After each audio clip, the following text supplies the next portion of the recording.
Hello everyone. आज हम unit 5 के टॉपिक स्टार्च के बारे में पढ़ेंगे। स्टार्च का यूज़ कपड़ों को एक नवीनता प्रदान करने के लिए किया जाता है और कपड़ों में कड़ापन लाने के लिए इस्तेमाल किया जाता है। जब सूती कपड़ों का लगातार प्रयोग किया जाता है तो एक समय के पश्चात वे नरम, मुलायम, लुझलुझे हो जाते हैं और उनका सौंदर्य और आकर्षण भी खत्म हो जाता है। तो ऐसे वस्त्र पहनना किसी भी पसंद नहीं होता है, इसलिए वस्त्र में आकर्षण लाने के लिए उन्हें पुनः नवीन बनाने के लिए स्टार्च का उपयोग किया जाता है। जो स्टार्च होती है यह हमें वनस्पति जगत से कार्बोहाइड्रेट के रूप में प्राप्त होती है। पेड़ पौधों की जो हरी पत्तियां होती है उसमें क्लोरोफिल रहता है और यह क्लोरोफिल सूर्य के प्रकाश की उपस्थिति में वायु के साथ कार्बन डाइऑक्साइड और ज़मीन से जल लेकर के आपस में एक प्रतिक्रिया करते हैं जिससे कार्बोज और ऑक्सीजन बनती है। इस प्रकार इस जो प्रक्रिया होती है इसे प्रकाश संश्लेषण की प्रक्रिया या फोटोसिंथेसिस का प्रोसेस कहा जाता है और इसी के द्वारा स्टार्च का निर्माण होता है। अब जो कार्बोहाइड्रेट होती है ये पेड़ पौधों को ऊर्जा के रूप में मिलती है, तो ये इस ऊर्जा को अपनी जड़, तना, फूल, फल, बीज इन सब में जमा करते रहते हैं और जो तनों में जो कार्बोज होता है वो सेल्यूलोज के रूप में पाया जाता है। और स्टार्च जो होता है ये कार्बोहाइड्रेट के अंतर्गत आता है। इसमें कार्बन, हाइड्रोजन और ऑक्सीजन तीनों तत्व होते हैं। जो चावल, गेहूँ, मक्का, आलू, शकरकंद, अरारोट ये सभी स्टार्च के अच्छे स्रोत होते हैं। जो स्टार्च होता है ये सफ़ेद रंग का होता है और इसके चारों तरफ सेल्यूलोज का आवरण होता है। जब इसे पानी और ताप के संपर्क में जब यह आता है तो इसका जो ऊपरी आवरण होता है वह तो फट जाता है और जेली के समान एक घुलनशील रचना बनाता है। यह स्टार्च की हम कुछ विशेषताओं के बारे में भी बात करेंगे कि स्टार्च को जब हम नेकेड आइज से देखते हैं तो यह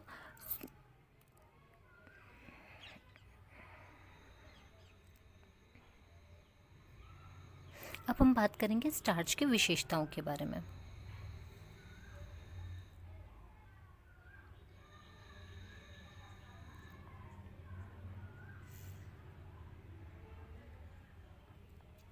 अब हम बात करेंगे स्टार्च की विशेषताओं के बारे में। जब हम नेकेड आई से स्टार्च को देखते हैं तो सभी स्टार्च की संरचना हमें एक समान दिखाई देती है, लेकिन यदि इसे सूक्ष्मदर्शी के अंतर्गत देखा जाए तो यह सभी अलग अलग आकृति और आकार के होते हैं। कुछ स्टार्च जो होते हैं वो जल में आसानी से घुल जाते हैं और साथ में वस्त्रों को अच्छा कड़कपन और चिकनाहट देते हैं, लेकिन कई सारे स्टार्च ऐसे होते हैं जो इतनी अच्छी कड़कपन नहीं देते हैं। स्टार्च अच्छा वही होता है जो गंध रहित हो, रंगहीन हो तथा रेशों को हानि नहीं पहुंचाए। जो धुलाई प्रक्रिया में प्रयुक्त किए जाने वाले स्टार्च होते हैं उनमें निम्नलिखित विशेषताएं होनी आवश्यक है। सबसे पहला तो ये कपड़ों में वांछित कड़कपन लेकर के आने की क्षमता रखते हो तथा स्पर्श में भी ये ज़्यादा खराब ना हो। इसके बाद है यह रेशों के बीच स्टार्च के कण फंस करके बुनाई की रचना को सघन करते हो, अर्थात जिससे कि जो कपड़ा होता है वह तभी उसमें कड़कपन आ पाता है। ये वस्त्र की सतह को चिकनी बना दे ताकि धूल, कण, बालू, मिट्टी इत्यादि गंदगी फिसल कर नीचे गिर जाए, कपड़े के ऊपर नहीं चिपके। वस्त्र पर अवरोधी सतह का निर्माण रखने की क्षमता करते हैं जिससे कि वस्त्र जल्दी गंदी नहीं होते हैं।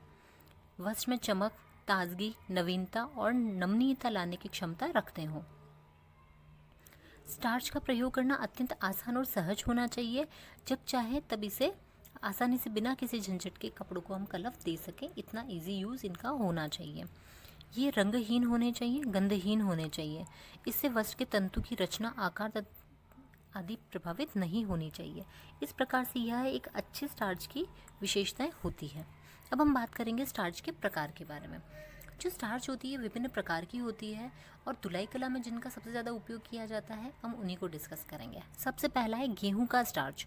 गेहूं के स्टार्च के कण कुछ बड़े होते हैं और ये एक बढ़िया प्रकार का स्टार्च होता है जिससे कि कपड़े जो होते हैं वो कड़क हो जाते हैं और वांछित प्लायबिलिटी या नमनीयता भी इनमें बनी रहती है।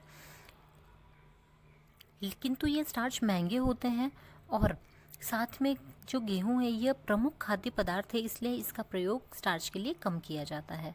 घरेलू उपयोग के लिए मैदे का पेस्ट बनाकर खौलते पानी के अंदर डाल करके कलफ तैयार किया जाता है जिससे कि एक विस्कस गोल तैयार हो जाता है, अर्थात शान गोल तैयार हो जाता है और इसके बाद इसमें और जल मिला करके फिर कपड़ों के ऊपर कपड़ों के ऊपर कलफ लगाया जा सकता है। दूसरा है चावल का स्टार्च। चावल का स्टार्च गेहूं के स्टार्च से भी ज़्यादा अच्छा होता है क्योंकि इसके कण बहुत ही सूक्ष्म होते हैं और सूक्ष्म होने की वजह से ये कपड़ों के मध्य का जो रिक्त स्थान होता है उसमें आसानी से प्रवेश करके उन छिद्रों को भर देते हैं। इससे कि वस्त्र में अच्छा कड़कपन भी आ जाता है, वस्त्र की नमनीयता भी बनी रहती है।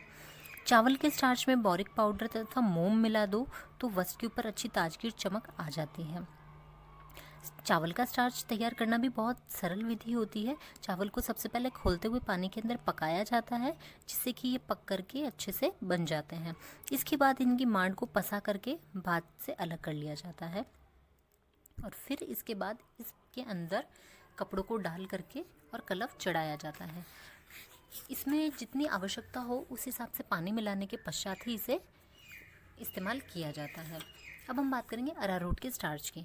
अरारोट का स्टार्च जो होता है ये एक विशेष प्रकार के पौधे की जड़ से प्राप्त किया जाता है और जड़ को धूप में सुखा करके फिर इन्हें कूटा जाता है और पानी से धोते हैं और फिर इसे पुनः सुखा करके पाउडर के रूप में प्राप्त किया जाता है। तो यही अरारोट का स्टार्च होता है।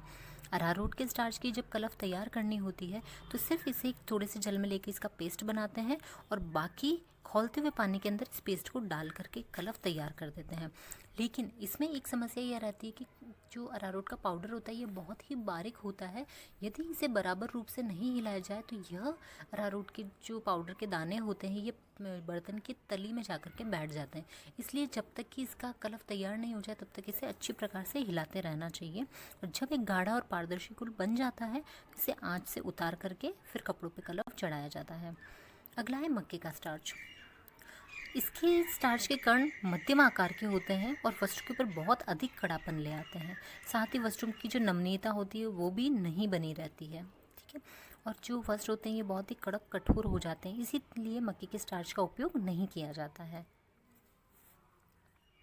अगला है साबूदाने का स्टार्च। साबूदाने का स्टार्च के कण भी मध्यम आकार के होते हैं और उसमें भी सेम मक्के के स्टार्च वाले अवगुण पाए जाते हैं, इसलिए इसका भी उपयोग नहीं किया जाता है। नेक्स्ट है टैपियोका या आलू का स्टार्च। जो टैपियोका का स्टार्च होता है वो उसे कसावा नाम के पौधे की जड़ से प्राप्त किया जाता है और फिर इसकी जड़ों को सुखा करके पाउडर बना करके इसका यूज़ किया जाता है। इस पाउडर को थोड़े से पानी में डाल के पेस्ट बनाते हैं और खोलते हुए जल में डाल दिया जाता है और जब ये पेस्ट पक जाता है तो आराम से जितना हमें कलफ बनाना है उतने पानी के अंदर इसका थोड़ा सा जो गोल तैयार होता है उसे डाल करके और कपड़ों के ऊपर कलफ दिया जाता है। इसका सबसे ज़्यादा यूज़ जो साउथ इंडिया है वहाँ पे किया जाता है।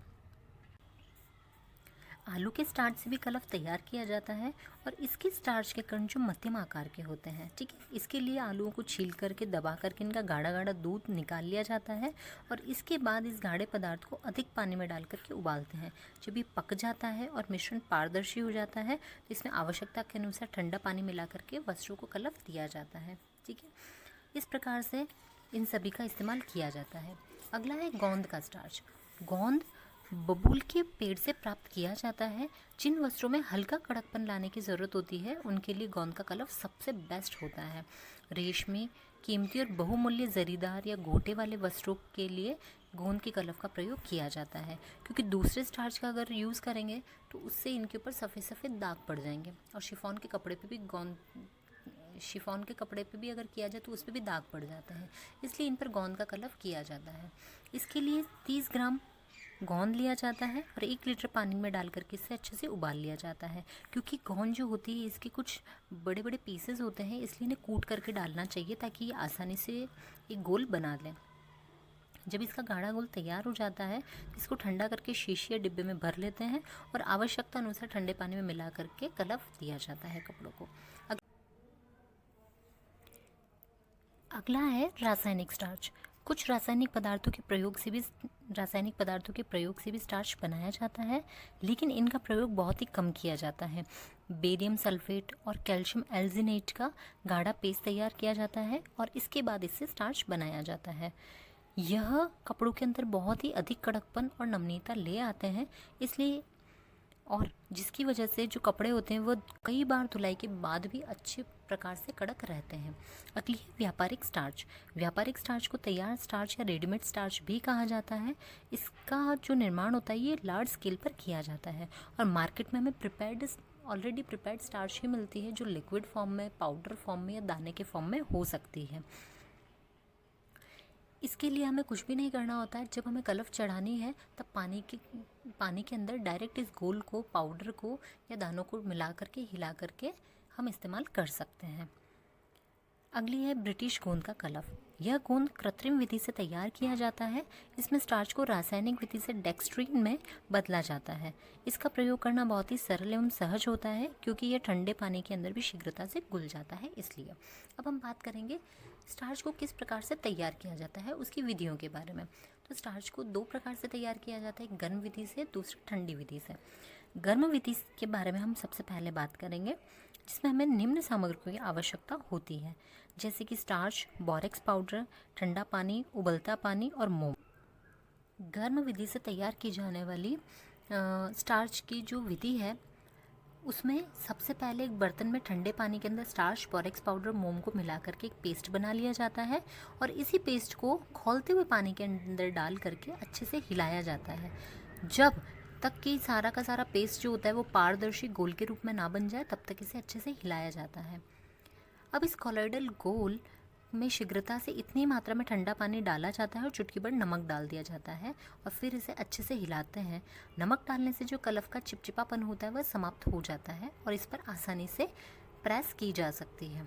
अब वस्त्र पर कलफ देने के लिए तैयार है। वस्त्र की तहों को अच्छी प्रकार से खोलकर तैयार कलफ के अंदर एक बार डुबोना, फिर बाहर निकालना, फिर डुबोना, बाहर निकालना, क्रमशः यह प्रक्रिया की जाती है और यह तब तक की जाती है जब तक कि संपूर्ण कपड़े के ऊपर कलफ ना लग जाए। इसके बाद वस्त्र को निचो करके सुखा लिया जाता है और जब वस्त्रों में थोड़ी सी नमी रहती है तभी इसे उतार कर इस पर इस्त्री कर दी जाती है। अब है ठंडी विधि से कलफ का निर्माण। इसके लिए भी हमें निम्न सामग्रियों की आवश्यकता होती है, जैसे स्टार्च पाउडर, बोरेक्स पाउडर, मोम, खौलता पानी, ठंडा पानी। इसकी विधि में हम निम्न कार्य करेंगे। उबलते हुए पानी में बोरेक्स पाउडर, मोम मिलाकर के घोल तैयार करेंगे। एक बर्तन में स्टार्च लें और इसी में बोरेक्स पाउडर, मोम के घोल को मिलाकर के एक पेस्ट तैयार कर लें। जब स्टार्च, बोरेक्स पाउडर, मोम का अच्छी तरह से पेस्ट बन जाता है तो इसमें आवश्यकता अनुसार ठंडा जल मिला करके और इसे अच्छे से हिलाएं ताकि पूरा मिश्रण एक साथ हो जाता है। अब इसे बारीक मलमल में के कपड़े से छान करके आधे घंटे के लिए छोड़ दिया जाता है, जिससे कि स्टार्च के कण फूल करके मुलायम और नरम हो जाते हैं। अब ठंडे जल से निर्मित स्टार्च में वस्त्र पर कलफ लगाने के लिए वस्त्र को सूखा हुआ होना बहुत ज़रूरी होता है। अब प्रयोग करने से पूर्व कलफ को अच्छे से हिला करके पुनः एक साथ कर लिया जाता है और वस्त्र की तहों को खोल करके अब इसमें भिगोया जाता है। इसमें गूंथने और निचोड़ने की प्रक्रिया अर्थात नीडिंग एंड स्क्वीजिंग का मेथड किया जाता है, जिससे कि कपड़ा अच्छी तरह से कलफ को सोख लेता है। इसके बाद कपड़े को निचो करके इसे धूप में सुखा दिया जाता है और जब इसमें भी हल्की नमी रहती है तभी इसे हटा करके इस पर गर्म प्रेस कर दी जाती है। ठंडी विधि से निर्मित स्टार्च जो होती है वो वस्त्र पर अत्यधिक कड़ापन लेकर के आती है, इसलिए उन्हीं वस्त्रों पर इनमें करना होता है हमें जिन पे ज़्यादा कड़कपन की आवश्यकता है, जैसे वायल के कपड़े, मलमल का कपड़ा है, फ्रिल है, टोपी, कॉलर, कफ इत्यादि पे किया जाता है। कलफ लगाने के जो फ़ायदे और नुकसान होते हैं हम उनके बारे में भी बात करेंगे। कलफ से कई सारे लाभ होते हैं, जैसे कि कपड़ों में कड़ापन, ताजगी, नवीनता, नमनीयता और चमक आ जाती है, जिससे कि जो लुझलुझे वस्त्र होते हैं वे भी दिखने में अच्छे और सुंदर दिखने लगते हैं। कलफ देने से इस्त्री बहुत अच्छे से की जा सकती कपड़ों पर, ताकि उनका अपना सही आकार ले लेते हैं। इनकी जो प्लीट्स और सल होते हैं वो भी दिखने में बहुत सुंदर लगते हैं। कलफ किया वो वस्त्र एकदम कड़क और स्टर्डी लगता है, तो दिखने में बहुत ही सुंदर दिखाई देता है। कलफ देने से वस्त्र की जो रचना होती है उनके मध्य स्थान में जो रिक्त स्थान रहते हैं वो भी भर जाते हैं, जिससे कि कपड़ा सघन मोटा अच्छा दिखाई देने लगता है। कपड़े जल्दी से गंदे नहीं होते हैं, क्योंकि इनकी सतह चिकनी हो जाती है तो धूल कण और गंदगी फिसल करके नीचे गिर जाती है।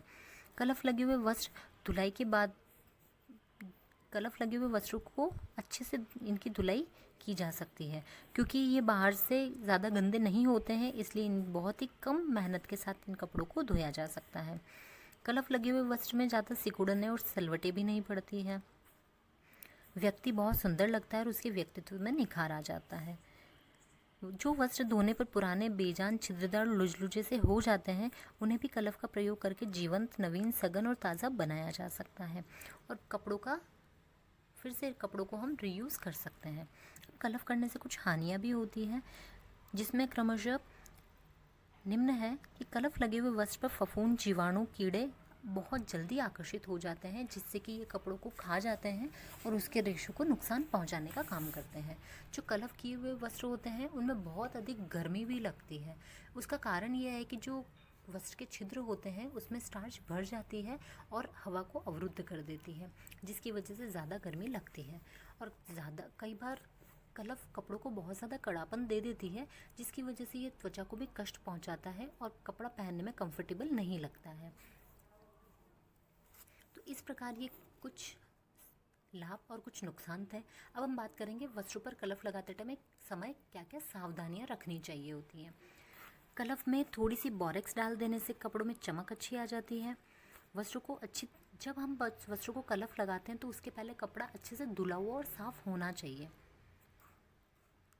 पतले तथा बारीक वस्त्र जो होते हैं उनके ऊपर गाढ़ी कलफ लगानी चाहिए, जैसे वायल के कपड़े या मलमल के कपड़े होते हैं। लेकिन जो मोटे वस्त्र होते हैं उन पर हल्की कलफ लगानी चाहिए, जैसे कि खादी का मोटा कपड़ा या कॉटन का मोटा कपड़ा हो उस पर। रंगीन वस्त्रों के ऊपर ठंडी विधि से तैयार की हुई कलफ का ही उपयोग करना चाहिए, क्योंकि गर्म विधि वाली कलफ से जो कपड़ों के रंग होते हैं वे खराब हो जाते हैं। कलफ लगाते समय वस्त्र को कलफ के गोल में बहुत अच्छे तरीके से डुबोना चाहिए। नीडिंग और स्क्वीजिंग बार बार करते रहना चाहिए ताकि कलफ अच्छी प्रकार से कपड़ों के ऊपर चिपक जाए। कलफ से वस्त्र को निकालने के पश्चात इसे अच्छे से निचोड़ करके धूप में सुखाना चाहिए और उसके पहले इसे अच्छे से इसके ताने बाने को खींच करके कपड़े को इवन कर लेना चाहिए। वस्त्र में जब थोड़ी सी नमी रह जाए तभी इसे धूप से हटा करके गर्म इस्त्री इस पर कर देनी चाहिए, ताकि कपड़े में वांछित कड़ापन और चमक आ जाए। और पूर्ण सूखा हुआ कपड़ा होगा तो हमें पुनः उसके ऊपर उसे गीला करना पड़ेगा, नम करना पड़ेगा और फिर हम प्रेस करेंगे, जिससे कि कपड़ों का थोड़ा कड़ापन खत्म हो जाता है। जो सफ़ेद कपड़ों पर हमें नील लगाने की ज़रूरत होती है, उस पर जब स्टार्च लगाई जाती है तो उसी के साथ उसमें नील भी डाल देनी चाहिए, ताकि दोनों कार्य एक ही साथ संपन्न हो जाए। कलफ किए वस्त्रों को बहुत अधिक देर तक धूप में नहीं सुखाना चाहिए। इस प्रकार हमें निम्न सावधानियां रखनी चाहिए जब हम कपड़ों को कलफ लगाते हैं। इस प्रकार हमने कलफ या स्टार्च, उसके प्रकार, उससे तैयार करने वाली विधियों के बारे में, उसके लाभ और नुकसान के बारे में और सावधानियों के बारे में डिस्कस किया। इसी के साथ हमारा ये लेक्चर ख़त्म होता है। Thank you.